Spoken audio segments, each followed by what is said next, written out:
y a todas. Hoy es un día histórico para nuestra democracia y para mí es un honor, como vicepresidente de Derechos Sociales de este Gobierno, anunciar que hoy nace un nuevo derecho social en España. Un ingreso mínimo vital, cuyo alcance y detalles explicaremos a continuación el ministro de Inclusión y yo, que creo que podemos calificar como el mayor avance en derechos sociales en España, por lo menos desde la aprobación de la Ley de Dependencia del año 2006. Como saben ustedes, a finales de enero, poco después de que se formara este gobierno de coalición progresista, visitó España Philip Alston, el relator especial de Naciones Unidas para la extrema pobreza, que hizo un informe que nos sacaba los colores como país. Un informe en el que relataba las condiciones de exclusión social en las que vive una parte muy importante de la población de nuestra patria, muchos de ellos niños y niñas. Antes de que nos golpeara la pandemia de la COVID-19, teníamos ya una elevadísima tasa de pobreza y éramos el tercer país de Europa en pobreza infantil. La pandemia, evidentemente, ha agravado la situación para muchos compatriotas. Y aunque este Gobierno ha hecho, como explicaba la ministra portavoz, una movilización de recursos sin precedentes para construir un escudo social que está protegiendo a las familias españolas y a la gente de nuestro país del impacto económico de la crisis, es evidente que la situación sobrevenida que ha llegado nos ha obligado a acelerar la implementación de este ingreso mínimo vital. Este era un compromiso de legislatura que figuraba en el programa de Gobierno, pero a raíz de la pandemia se convirtió en una necesidad absolutamente urgente porque miles de familias españolas sencillamente no pueden esperar más. Quiero agradecer en ese sentido el trabajo del ministro Escrivá y de todo su equipo, que ha sido excelente.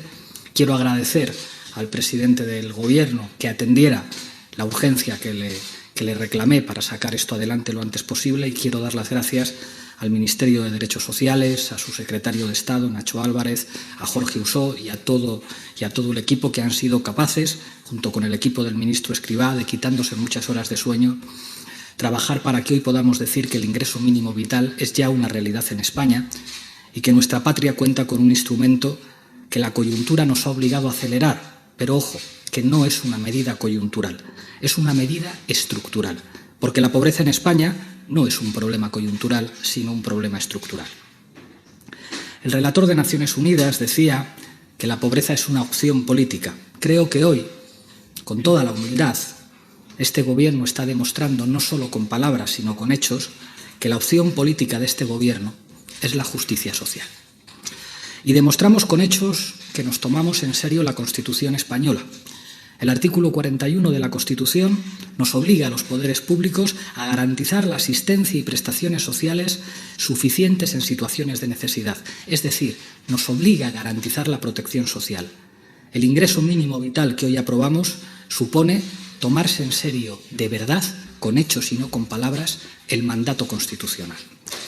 Quiero dar las gracias, en nombre del Gobierno de España, a todas las redes de solidaridad, asociaciones vecinales, bancos de alimento, parroquias, ONGs y a todas las entidades del tercer sector de acción social que han representado una red de seguridad para muchísimos compatriotas que tenían problemas para satisfacer sus necesidades básicas, pero que han estado haciendo una función que, como decía, nos corresponde a los poderes públicos para cumplir el mandato constitucional. Paso a explicarles ahora con más detalle algunos de los elementos más importantes de esta nueva prestación. El ingreso mínimo vital es una prestación no contributiva de la Seguridad Social que garantiza ingresos mínimos a quienes carecen de ellos. Se define, como muy bien decía la ministra, como un derecho subjetivo de la ciudadanía. Esto significa que se recibirá siempre que se cumplan los requisitos de acceso, como ocurre, por ejemplo, con el derecho a una pensión de jubilación o a la prestación por desempleo. Por lo tanto, se garantiza que esta red de seguridad va a estar disponible para todo aquel que lo necesite.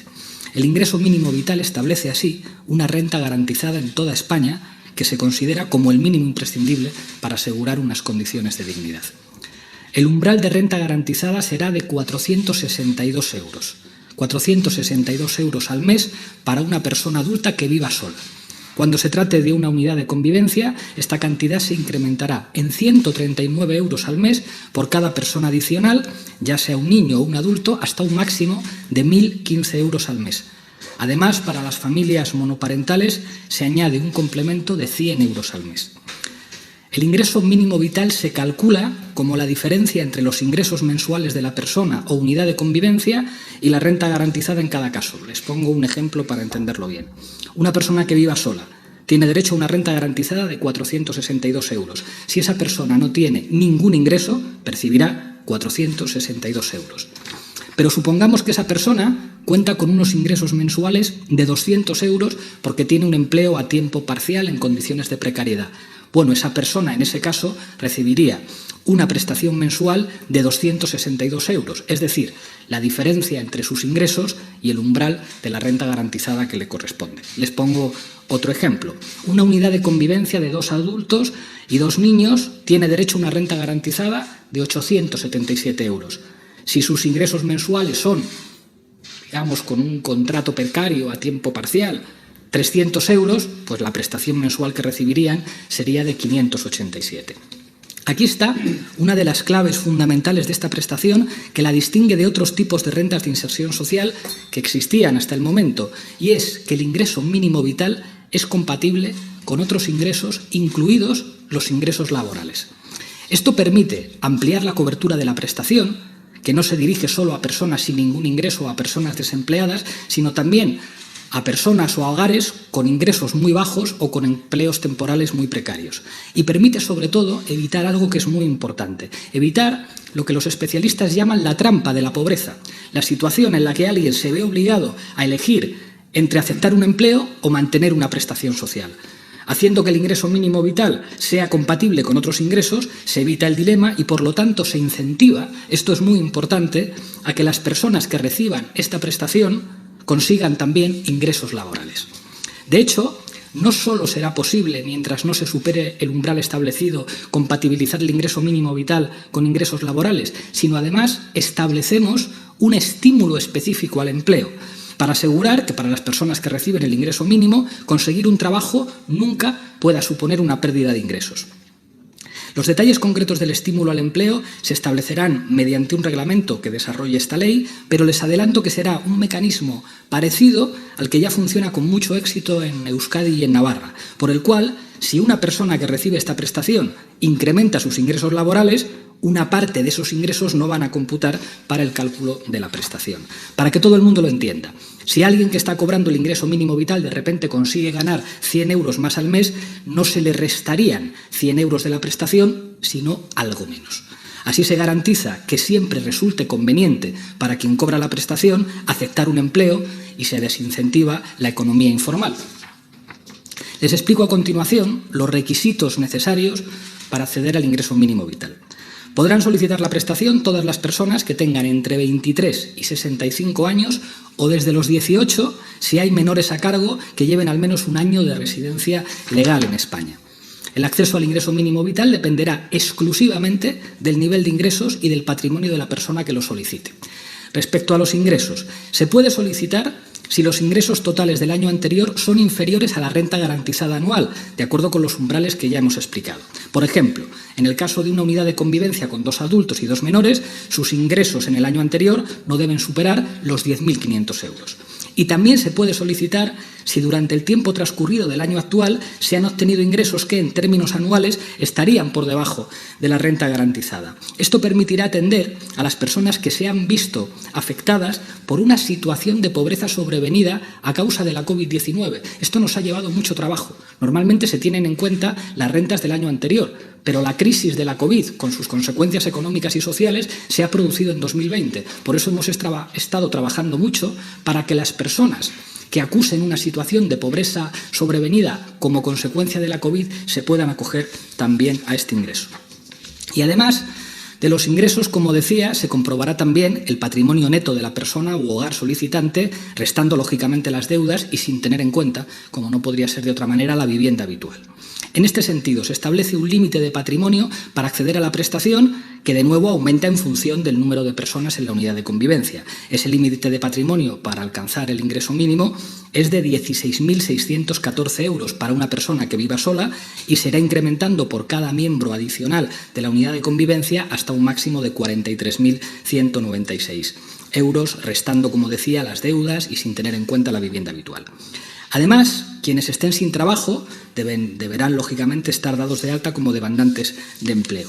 Se establecen, no obstante, algunas excepciones para colectivos como las personas víctimas de trata, de explotación sexual o violencia de género. Hemos estado trabajando con el Ministerio de Igualdad, que ha hecho aportaciones muy importantes en esta dirección.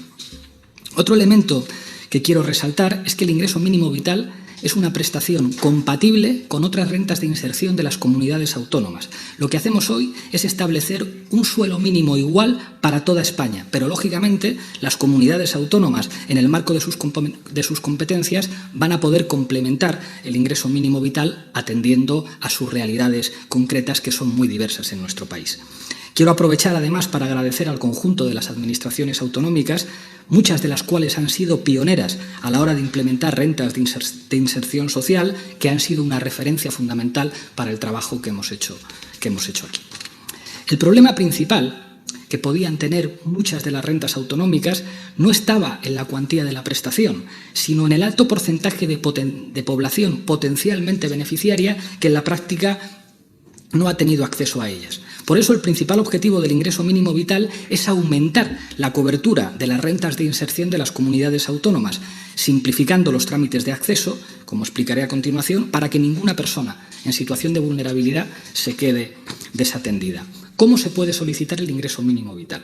En primer lugar, les anuncio que se les concederá de oficio, de forma inmediata, a todas las personas que ya estén percibiendo una prestación por hijo a cargo. Para el resto de potenciales beneficiarios, el acceso a la prestación se hará mediante una solicitud de la propia persona interesada, preferentemente a través de la sede electrónica de la Seguridad Social. No será necesario desplazarse a ningún sitio. Los solicitantes solo tendrán que presentar los documentos que acrediten los requisitos de edad y el tiempo de residencia legal en España. A partir de ahí, es la propia Seguridad Social la que comprueba, con los datos de los que ya dispone, los ingresos y el patrimonio de la persona o de la unidad familiar correspondiente. Lo que hemos hecho, básicamente, es simplificar al máximo todos los trámites necesarios para solicitar esto, evitando que la gente se tenga que encontrar en un laberinto burocrático que en la práctica le pueda privar de un derecho que tiene y que, sin embargo, por las complejidades burocráticas no pueda acceder. Por eso lo estamos simplificando con una aplicación informática de la Seguridad Social. Esta sencillez en los trámites de solicitud es modestamente otro de los elementos diferenciales de esta nueva prestación con respecto a las que ya había. Una vez concedido el ingreso mínimo vital con este único trámite, el control será el del mantenimiento de la situación de falta de ingresos que hará la Seguridad Social. Es decir, la Seguridad Social comprobará de manera regular que efectivamente esa persona, unidad de convivencia, sigue necesitando esa prestación. Por su parte, las personas que perciban el ingreso mínimo vital deberán comunicar cualquier cambio en su situación que afecte a la prestación en los 30 días posteriores a cuando se produzca este cambio. El ingreso mínimo vital se cobrará mensualmente en 12 pagas y será efectivo mientras dure la situación de falta de ingresos del beneficiario. Se podrá solicitar desde el 15 de junio y todas las solicitudes que se cursen desde ese momento hasta el 15 de septiembre se cobrarán con carácter retroactivo desde el 1 de junio. No quiero acabar esta exposición sin hacer algunas consideraciones de fondo y con ello ya termino. Como venimos diciendo en las últimas semanas, el ingreso mínimo vital es una medida de justicia social, pero también es una medida de eficiencia económica. Es una medida de justicia social porque se toma en serio uno de los fundamentos de la democracia, que es la redistribución de la riqueza, porque los recursos que aportamos entre todos a las arcas públicas van a servir en mayor medida para aportar a los que menos tienen. Es también un instrumento especialmente útil para luchar contra la pobreza infantil y para garantizar que todos los niños y niñas de nuestro país, independientemente de su origen económico, pueden crecer en hogares que cuenten con unos niveles mínimos de ingresos para mantener la dignidad. Pero es que además es una medida absolutamente imprescindible para implementar la recuperación económica. Los recursos que vamos a transferir a los hogares no van a acabar en un paraíso fiscal, van a ir directamente al consumo, permitiendo a las empresas y a los autónomos seguir facturando, algo que es condición de posibilidad de la recuperación económica. Hoy hay un gran consenso en Europa sobre la necesidad de hacer políticas fiscales expansivas que protejan la demanda interna de nuestras economías, y el ingreso mínimo vital es un paso histórico para que nuestro país camine en esa dirección. Y ya la última reflexión. El ingreso mínimo vital es también una cuestión de seguridad. La seguridad de una sociedad democrática no tiene que ver con la dureza de su código penal. Tiene que ver con que la gente tenga unos mínimos niveles de seguridad nacional, de seguridad material, que les permitan satisfacer sus necesidades básicas. Seguridad es saber que, aunque vengan mal dadas, no te vas a quedar en una situación que te impida tener un techo, que te impida llenar la nevera, que te impida llegar a fin de mes, que te impida adquirir los productos que necesita tu familia. Y es también una cuestión de libertad. Porque no hay libertad si una persona tiene que invertir toda su energía simplemente en sobrevivir, en lugar de en vivir. Porque no hay libertad si no se tienen unas mínimas condiciones de seguridad económica que permitan no solo satisfacer condiciones básicas, sino también poder disfrutar mínimamente del ocio, acceder mínimamente a la cultura o poder ir alguna vez con tu familia al cine. No hay libertad si no se llega a fin de mes. Quiero acabar dando las gracias a todos los colectivos de la sociedad civil, a los trabajadores y trabajadoras de los servicios sociales públicos que durante muchos años han peleado contra viento y marea para poner sobre la mesa la necesidad de que las instituciones públicas adoptaran una medida como esta. El ingreso mínimo vital no es un éxito del Gobierno de coalición, es una victoria de todos los colectivos y personas anónimas que han trabajado durante muchos años contra viento y marea, recibiendo muchísimos insultos y descalificaciones para que el ingreso mínimo vital fuera posible. Gracias a ellas y a ellos, hoy en España hay un ingreso mínimo vital. Gracias.